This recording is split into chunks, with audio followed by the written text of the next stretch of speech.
우리 호산나 찬양대가 찬양을 드린 것처럼 예배하는 우리들을 주님께서 한없는 사랑의 품으로 맞아 주시기를 바랍니다. 예배하러 나왔지만 우리들의 마음이 여전히 어수선하기도 하고 때로는 무겁기도 하고 어둡기도 합니다. 모두 아시는 주님께서 우리에게 필요한 하늘의 은총을 아낌없이 허락해 주시기를 바랍니다. 우리 오늘이 11월을 보내는 마지막 주일인데요. 2023년 아직 한 달이 남아 있습니다만 교회력으로는 오늘이 2023년을 보내는 마지막 주일입니다. 다음 주일부터 우리는 믿음 안에서 새로운 한 해를 맞이하게 되는데 바로 대림절, 주님이 오심을 기다리면서 우리는 한 해를 이제 맞이하게 되죠.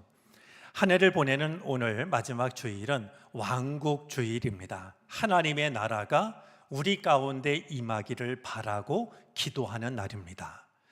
우리 사는 세상을 둘러보면서 정말 참된 하나님의 나라가 우리 가운데 임할 수 있도록 더욱 마음을 모아 기도하는 이번 주일이 되어졌으면 좋겠습니다.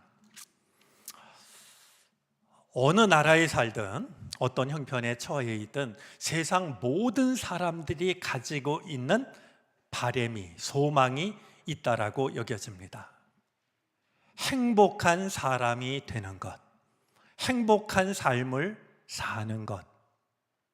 아마 세상 모든 사람들에게 물으면 가장 바라고 원하는 것이 바로 행복한 사람으로 행복한 삶을 살기를 바라는 것, 그것과 다른 생각을 가지고 있는 사람들은 없을 거라고 여겨집니다. 과연 어떤 사람이 행복한 사람일까요?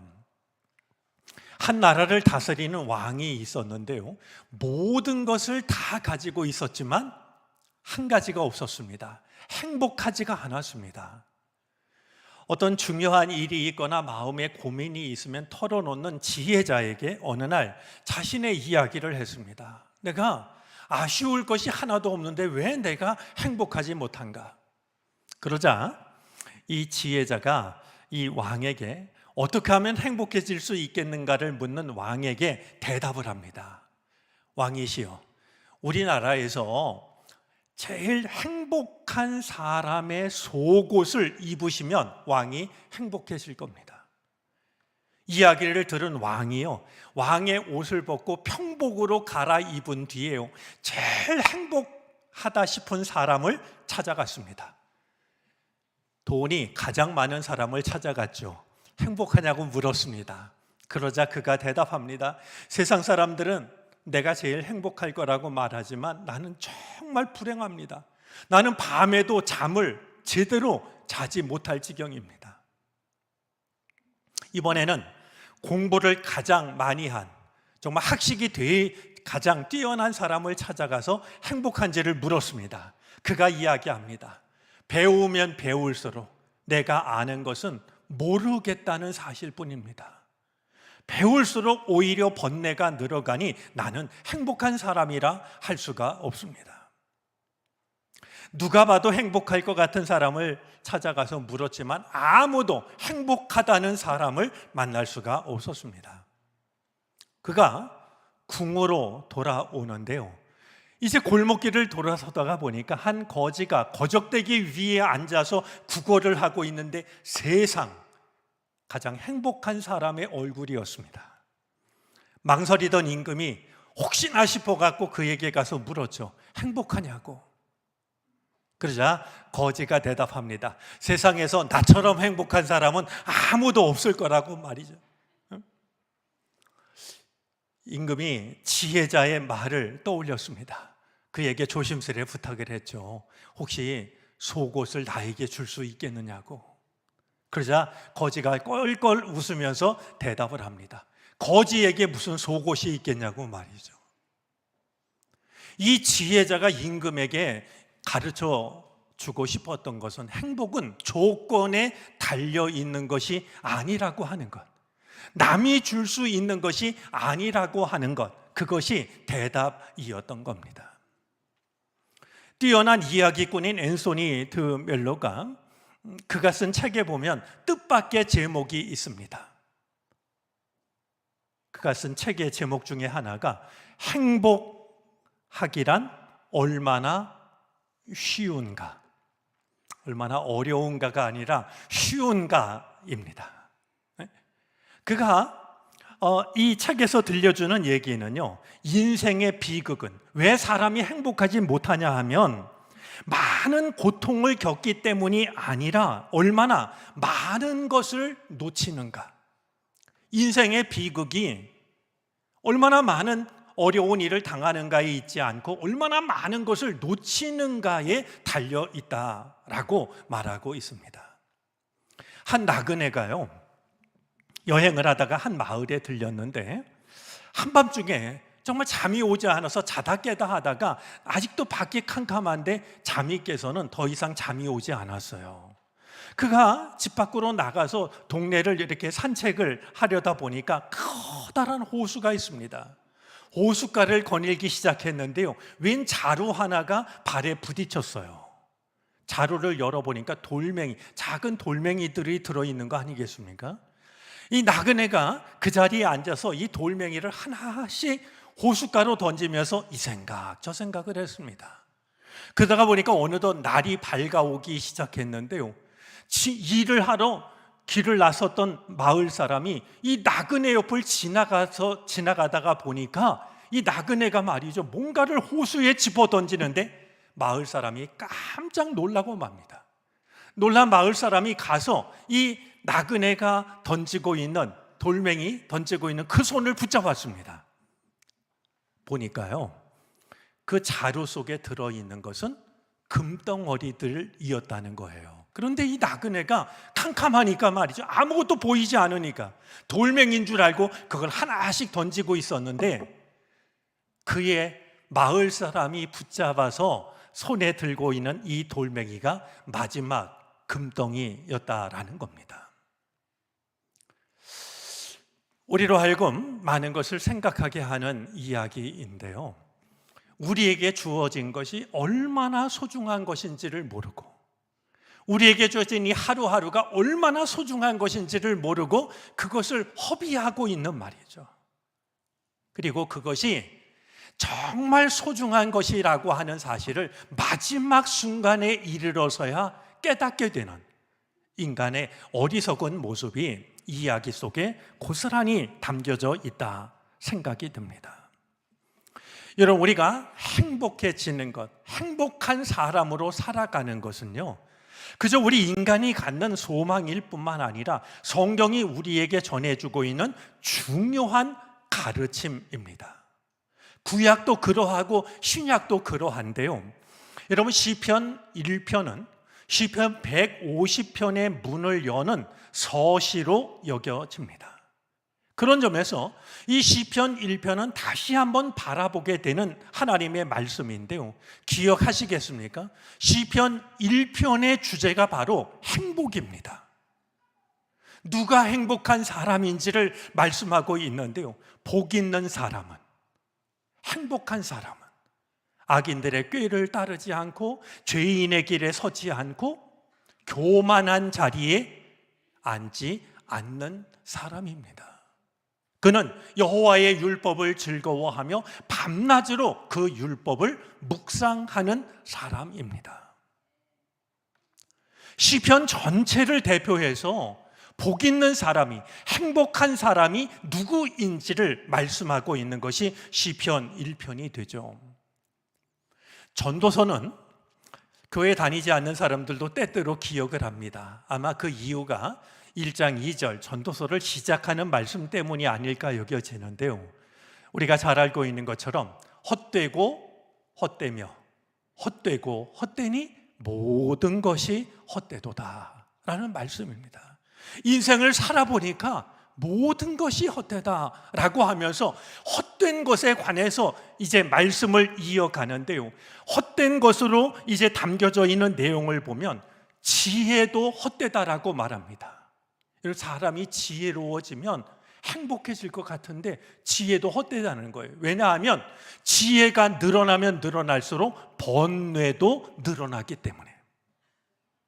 즐거움도 헛되다라고 말하고 있는데요, 내가 수고하면 즐거운 걸 누릴 것 같지만 그러나 다 바람을 잡는 것과 같다. 내가 뭔가를 성취하면 즐거울 것 같은데 결국 돌아보니까 바람을 잡는 것과 같더라. 즐거움도 헛되다라고 말합니다.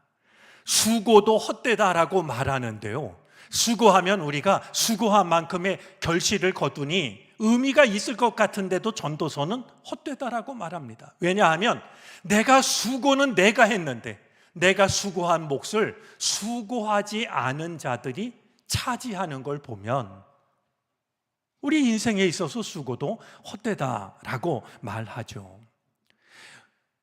헛되다라고 말하는 것 중에는 왕의 자리도 있습니다. 여러분, 왕이 되면 다들 부러워할 것 같지만 왕의 자리도 헛되다는 거예요. 왜냐하면 왕의 자리에서 물러나면 그를 칭찬하는 사람이 아무도 없기 때문에.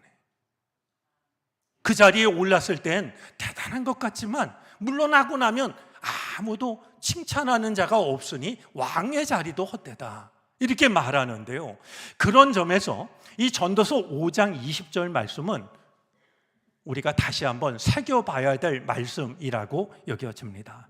여러분, 5장 20절 말씀을 우리가 한번 확인해 보겠습니다. 먼저 새번역으로 한번 읽어보겠습니다. 우리 함께 읽을까요?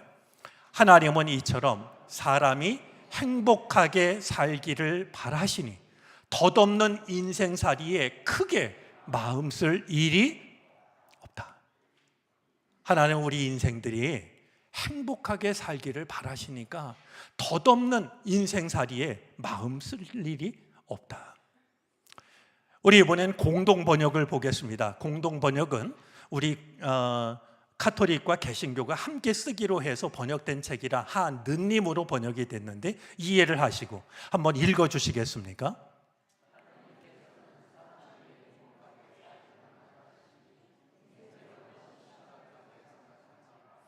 조금 느낌이 다르죠? 하나님은 사람들이 행복하게 살기만 바라시니, 하나님을 믿고 하나님의 은혜 안에서 행복하게 살기만 하나님은 바라시니까 인생을 너무 심각하게 그렇게 생각하지 말라라고 이렇게 조언을 하고 있습니다. 여러분, 행복한 사람에 대한 말씀은 구약에만 있는 것이 아닙니다. 우리 신약을 열어보면은요, 마태복음 5장을 통해서 우리는 팔복의 말씀을 만납니다. 예수님의 산상 설교 중에 가장 앞자리를 차지하고 있는 말씀인데요, 행복한 사람은 이어집니다. 심령이 가난한 자는 복이 있나니, 이로 시작이 되는 팔복 말씀이죠. 여러분, 그 말씀을요 정말 가만히 읽어보면 우리가 가지고 있는 기준과는 너무나도 다르다라고 하는 걸 확인하게 됩니다. 주님은 지금 세상이 가르쳐 주는 대로 살아가는 것이 행복한 것이 아니라 주의 말씀을 따르는데 행복이 달려 있다라는 사실을 팔복 말씀을 통해 일러 주십니다. 자, 이 행복에 관한 말씀 중에 빠뜨릴 수 없는 말씀이 바로 오늘 본문 데살로니가전서 5장 16절부터 18절 말씀이 되어질 겁니다. 항상 기뻐하라, 쉬지 말고 기도하라, 범사에 감사하라. 예전에는 교회에서 성경 암송 대회도 즐겨 했던 것 같습니다. 전체 교인들이 성경 말씀을 외워가지고 누가 더 많이 더 정확하게 외우는지를 이렇게 대회를 가졌던 일이 있는데요, 그때 경험에 의하면 누가 성경 말씀을 외우든지 가장 많이 등장했던 말씀이 데살로니가전서 5장 16절부터 18절이었습니다. 짧기도 하고 기억하기도 좋고 내용도 좋다 보니까 아마 많은 사람들이 기억하지 않았을까 생각이 됩니다. 우리도 잘 알고 있는 말씀이고요, 또 좋아하는 말씀인데 우리 이 말씀이 가지고 있는 의미 몇 가지를 오늘 함께 나눔으로써 우리가 잘 알고 있는 말씀을 더 사랑하게 되는, 그리고 더 이 말씀을 붙잡게 되는 그런 우리들이 되어졌으면 좋겠습니다. 그런 마음으로 오늘 이 말씀이 가지고 있는 의미 몇 가지를 함께 살펴보려고 합니다. 먼저 오늘 이 성경 말씀은 그리스도인의 표지가 무엇인가에 관한 말씀입니다. 이렇게 말씀을 드리면 무슨 뜻일까 짐작이 되지 않을 것 같습니다. 여러분, 이 데살로니가서는요, 데살로니가에 있는 교회에 보낸 바울의 편지입니다. 바울이 2차 전도 여행을 하다가 데살로니가에 들리게 됐고, 이 데살로니가에서 바울은 큰 봉변을 당합니다. 그래서 금방 떠나야 됐는데요, 나중에 디모데와 실라를 통해서 과연 그곳에 교회가 남아있을까? 이야기를 들었더니 그곳에 그리스도를 믿는 자들이 있었습니다. 그래서 그들을 위로하고 격려하기 위해서 편지를 쓰게 되는데 그게 바로 데살로니가 전서 후서가 됩니다. 이 데살로니가는요, 그리스라는 나라에 있어서 두 번째로 큰 도시였습니다. 첫 번째가 아테네였고요, 두 번째가 바로 데살로니가입니다. 그 당시에 약 10만 명이 살고 있었다고 하니까 굉장히 큰 도시죠. 항구 도시였는데요, 특별히 이 데살로니가는요, 로마 내전에서 승리한 옥타비아누스의 편을 들어가지고요, 큰 보상을 받게 됩니다. 자유 도시로 명명이 되는데요, 그래서 예를 들면 세금, 군인들, 이거를 로마의 지시를 따르지 않고 스스로 결정할 수 있는 특혜를 받게 되었던 겁니다. 자, 그러다 보니까 어떤 일이 데살로니가에서 일어났냐 하면 다양한 우상 숭배와 황제 숭배가 성행했습니다. 이 자유 도시로 이렇게 설정이 되다 보니까요, 그리스 로마 신화에 나오는 모든 신들을 섬겼고요, 황제를 섬기는 일이 데살로니가에서 성행을 했던 거예요. 그 지역에 살고 있는 그리스도인들에게 마치 씨앗처럼 이제 막 교회가 태동하고 있는 이 데살로니가 교인들에게 바울이 편지를 쓰면서 그 중에 항상 기뻐하십시오, 쉬지 말고 기도하십시오, 범사에 감사하십시오, 이렇게 썼던 것은 다른 우상을 섬기는 사람들과 그리스도인들은 구별이 되어야 되는데, 믿음이 있는 사람과 믿음이 없는 사람은 구별이 되어야 되는데, 그리스도인들의 표지는 바로 항상 기뻐하는 것, 쉬지 않고 기도하는 것, 범사에 감사하는 것, 이게 바로 우리 그리스도인들의 표지가 되어야 한다는 의미를 담고 있는 겁니다. 제가 군 생활할 때 병장 때였는데요, 신병들이 들어왔어요. 그 신병을 만났는데 이제 신병을 어디론가 인솔을 하게 됐는데, 신병 중에 하나가 제게 가까이 다가오더니 저한테 물어요. 한 병장님, 교회 그리스도인 아니세요? 아니, 처음 만나는데 저도 그리스도인, 교회 다니지 않냐고 묻는데 뭔가 뜨끔하더라고요. 저 친구가 나를 지금 처음 보는데 도대체 어떤 점을 보고 나더러 그리스도인 아니냐고 묻는 건가? 여러분, 세상 사람들이요, 우리가 교회 다니는 거 말고, 성경 찬송책 옆에 끼고 있는 거 말고, 내가 누군지 잘 알지 못하는 사람이 나의 어떤 모습을 보고 그리스도인이라고 하는 것을 짐작할 수 있는 것일까요?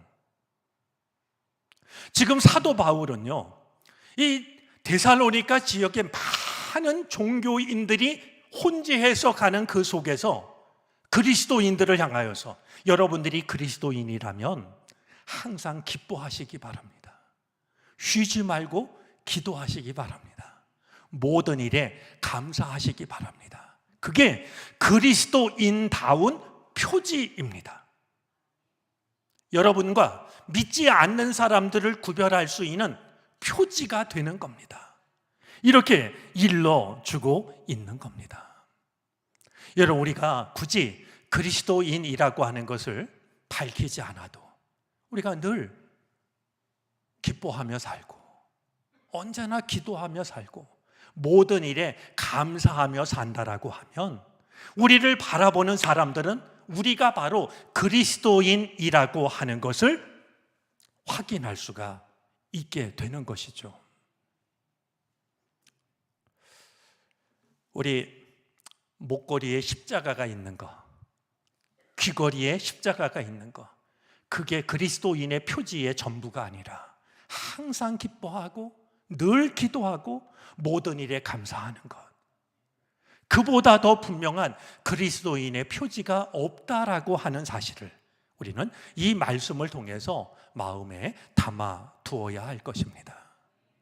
여러분이 하나님의 사람이라는 것을 기쁨, 기도, 감사로 드러내며 살아가기를 바랍니다. 자, 또 한 가지, 오늘 이 말씀이 가지고 있는 의미 중에 하나는요, 항상 기뻐하라, 쉬지 말고 기도하라, 범사에 감사하라, 세 가지 말씀이지만 이 세 가지 말씀은 서로 상관관계를 가지고 있다라는 겁니다. 사실 이 말씀 하나하나는 다 소중합니다. 항상 기뻐하라, 얼마나 이게 귀한 말씀이겠습니까? 그런데 우리를 돌아보면 우리는 어쩌다가 기뻐합니다. 가끔 기뻐합니다. 근데 오늘 성경 말씀은 항상 기뻐하라고 하십니다. 여러분, 항상 기뻐하라는 말씀은 이런 뜻 아닐까요? 기쁨이 당신의 체질이 되어야 됩니다. 기쁨이 당신 감정과 정서의 기초가 되어야 됩니다. 모든 에너지원은 기쁨이 되어야 됩니다. 이런 뜻 아니겠습니까? 자, 항상 기뻐하라는 그 한 말씀만으로도 충분히 우리에게 소중합니다. 쉬지 말고 기도하라는 말씀도 마찬가지입니다. 역시 우리는 가끔 기도합니다. 아니, 쉬지 말고 기도하라고 하면 하루 24시간 다른 일을 하지 말고 기도만 하라는 설마 그런 뜻은 아니겠죠. 어떤 일을 하든지 어디에 있든지 기도하는 마음을 잃어버리지 말라라는 뜻이 될 것입니다. 디모데전서 2장 8절 말씀에 이 사도 바울이 디모데에게 권면하고 있는 말씀이 있는데요, 우리 잠깐 확인해 보도록 하겠습니다. 자, 우리 한번 같이 읽어볼까요? 모든 곳에서 거룩한 손을 들어 기도하기를 바랍니다. 여러분, 저 말씀은요, 당신이 예배당에 들어오면 거룩한 손을 들어 기도하라는 게 아닙니다. 모든 곳에서 당신이 어디에 있든지 그 자리가 기도하는 자리가 되라는 겁니다. 우리가 의식하지 않아도 숨을 쉬는 것처럼 따로 의식하지 않아도 기도하는 마음으로 살라라고 말씀하고 있는 것이죠. 마틴 루터가 이런 말을 했습니다. 재봉사가 옷을 깁는 것이 그의 일이고 구두 수선공이 구두를 수선하는 것이 그의 일이듯 그리스도인은 기도하는 것이 그의 일이다. 농부면 농사 짓는 게 그의 일 아니겠습니까? 자동차를 수리하는 사람은 자동차 앞에서 수리하는 게 그의 일입니다. 그런데 당신이 그리스도인이라면 기도하는 게 당신의 일입니다. 마음에 우리가 담아 두었으면 좋겠다 싶습니다. 자, 범사에 감사하라는 말씀도 마찬가지입니다. 여러분, 좋은 일이 생길 때 감사하는 건요, 믿음과 상관이 없습니다. 누구라도 할 수 있는 일입니다. 그러나 범사에 모든 일에 감사하는 일은요, 믿음이 없으면 불가능한 일입니다. 믿음이 있어야만 가능한 일이 되죠. 범사에 감사하기 위해서는 내 삶의 모든 일에 궁극이 하나님께 있음을 인정할 수 있어야 됩니다. 아무리 힘들고 어려운 일이 찾아왔다 할지라도 그것이 내 삶의 마지막이 아니라 하나님의 뜻을 이루어가는 한 과정이라고 하는 것을 인정할 수 있을 때 우리는 어려움 중에서도 감사할 수 있게 되는 것이죠. 역시 사도 바울은 에베소서 5장 20절에서 빛된 생활에 관한 말씀을 마치면서 이렇게 권면하고 있습니다. 우리 5장 20절 말씀 같이 한번 한 목소리로 읽어보겠습니다. 모든 일에 언제나 주 예수 그리스도의 이름으로 하나님 아버지께 감사를 드리십시오. 여러분에게 색연필을 나눠드리고 마음에 와닿는 단어에다 밑줄을 그라고 하면 여러분 어디에다 긋고 싶습니까? 저는 2번, 3번 긋고 싶은 단어가 있는데요. 바로 모든 일에 언제나입니다. 좋은 일이 생길 때만 감사하라가 아니라 모든 일에 언제나. 자, 이렇듯 항상 기뻐하고 쉬지 말고 기도하고 범사에 감사하는 일은 그 하나하나마다 중요한 의미를 담고 있지만 사실 우리가 이 말씀을 기억할 때 함께 떠올려야 할 것이 있는데요. 이 3가지 말씀은 서로 상관관계에, 유기적인 관계에 있다라는 사실입니다. 무슨 말씀이냐면 이런 겁니다. 여러분, 우리가 항상 기뻐하면은요, 쉬지 않고 기도할 수 있게 되고 모든 일에 감사할 수 있게 됩니다. 또한 우리가 언제나 기도하면은요, 항상 기뻐할 수 있고 모든 일에 감사할 수 있는 마음을 갖게 됩니다. 우리가 모든 일에 감사하면 언제나 기뻐할 수 있고 언제나 기도할 수 있게 되는 겁니다. 우리가 언제라도 정말 항상 즐거워하기를 원한다고 한다면 우리는 늘 기도하면 되고 모든 일에 감사하면 됩니다. 만약에 우리가 우리의 삶과 우리의 믿음을 되돌아볼 때 항상 기뻐하고 쉬지 않고 기도하고 범사에 감사하는 일 중에 유난히 부족한 것이 있다라고 하면은요, 그 일 때문에 내 삶은 왜 이렇게 엉망일까?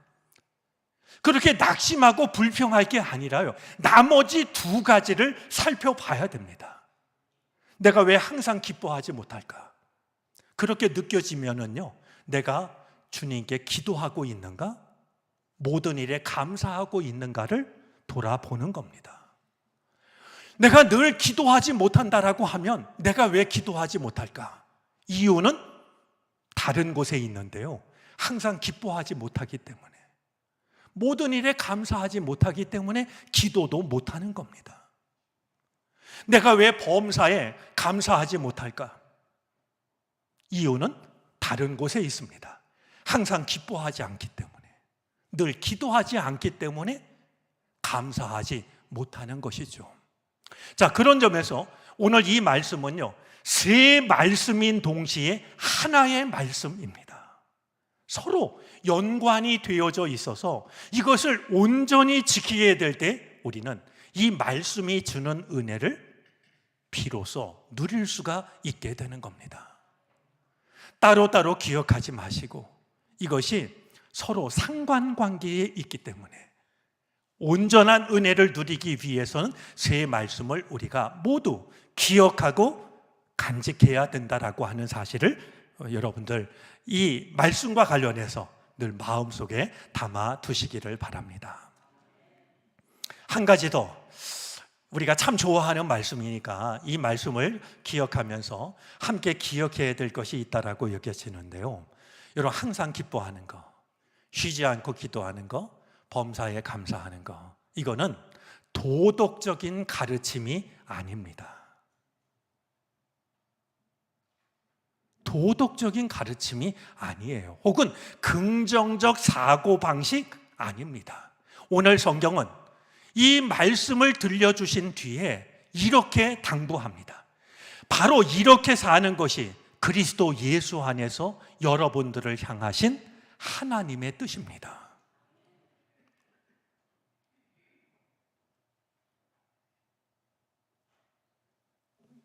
항상 기뻐하고 쉬지 않고 기도하고 범사에 감사하며 살아가는 게 우리에게 바라시는 하나님의 뜻이라는 거예요. 하나님은 우리로 하여금 행복한 사람으로 행복하게 살아가기를 바라시는데, 그러기 위해서는 항상 기뻐하고 쉬지 않고 기도하고 범사에 감사하며 살아가기를 바라신다는 것이죠. 자, 그런데 이 마지막 말씀 중에는요, 우리가 한번 생각해 봐야 될 중요한 말씀이 있는데요. 여러분, 우리 모든 인간이 행복하기를 바라는, 그건 뭐 예외가 없을 텐데요. 그러나 이게 쉽게 되지 않는 게 사실 아니겠습니까? 그런 점에서 오늘 본문 중에 우리가 눈여겨봐야 될 본문이 있는데요. 그리스도 예수 안에서라는 말입니다. 그리스도 예수 안에서라는 이 말은 그리스도 예수를 통해서 나타난, 그리스도 예수를 통해서 계시된 이런 의미도 있지만은요, 또 하나의 중요한 뜻이 있습니다. 그건 무엇이냐 하면, 그리스도 예수 안에서라는 이 말은요, 그리스도 예수를 통해 가능한 이런 뜻이 있습니다. 즉, 항상 기뻐하고 쉬지 않고 기도하고 범사에 감사하는 건 원하지만 우리 뜻대로 되어지질 않아요. 우리의 마음대로, 우리의 능력대로 되지가 않아요. 누군가의 도움이 필요한데요, 오늘 성경은 그것을 말씀하는 겁니다. 바로 예수 그리스도를 통해서 그 일이 가능하다고 말씀하고 있는 것이죠. 우리가 아무리 원해도 항상 기뻐하고 쉬지 않고 기도하고 범사에 감사하는 일이 제대로 되질 않는데요, 우리의 힘으로는. 그것이 가능하기 위해서는 예수 그리스도의 도움이 필요하다는 겁니다. 주님의 도우심 안에서 항상 기뻐하고 쉬지 않고 기도하고 모든 일에 감사하며 살아가는 것, 이것이 바로 우리를 향하신 하나님의 뜻이라고 오늘 성경은 일러주고 있는 겁니다.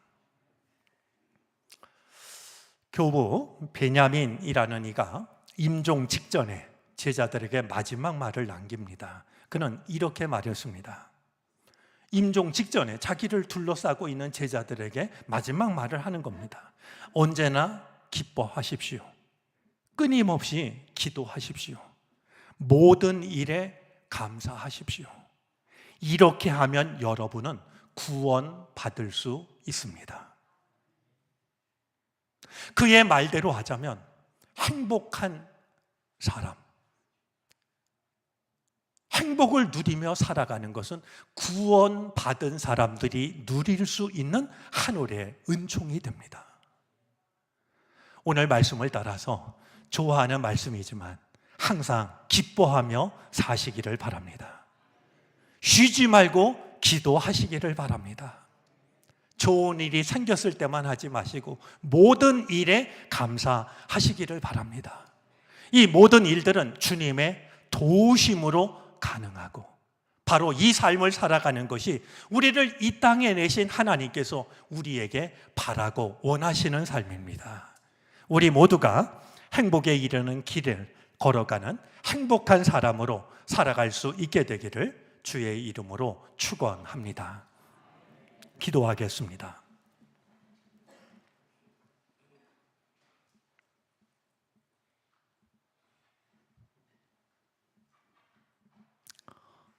세상 모든 사람들이 원하는 길이 있습니다. 하지만 그 길을 걷지 못합니다. 주여, 우리로 하여금 항상 기뻐하며 살게 하시고 쉬지 말고 기도하게 하시고 모든 일에 감사하게 하시옵소서. 그리하여 행복에 이르는 길을 걷게 하여 주시고 마침내 행복한 사람으로 살게 해 주시기를 바라고 원합니다. 하나님의 뜻을 이루는 행복한 사람이 되게 해 주옵소서. 예수 그리스도의 이름으로 기도를 드립니다.